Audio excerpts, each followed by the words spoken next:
नैहर से करी के बहानावा ए भोला ले आईनी गावानावा। नैहर से करी के बहानावा ए भोला ले आईनी गावानावा। उहवा त कहनी भोला कोठा अटारी बारे। उहवा त कहनी भोला कोठा अटारी बारे। इहाँ नइखे टूटही मरैया ए भोला ले आईनी गावानावा।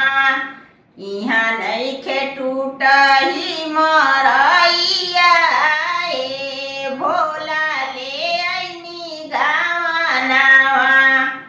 नैहर से करी के बहानावा ए भोला ले आईनी गावानावा।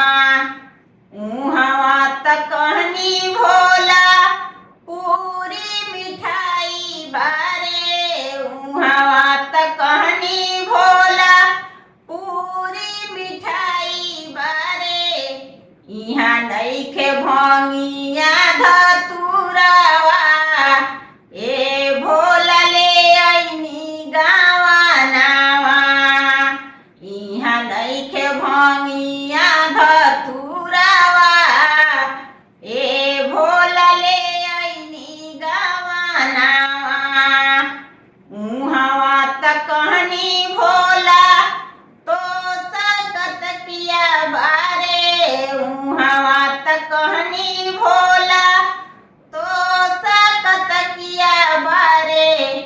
इहाँ नइखे मिरिगा के छालावा ए भोला ले आईनी गावानावा।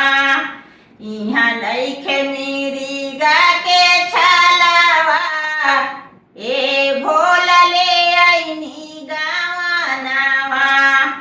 नैहर से करी के बहाना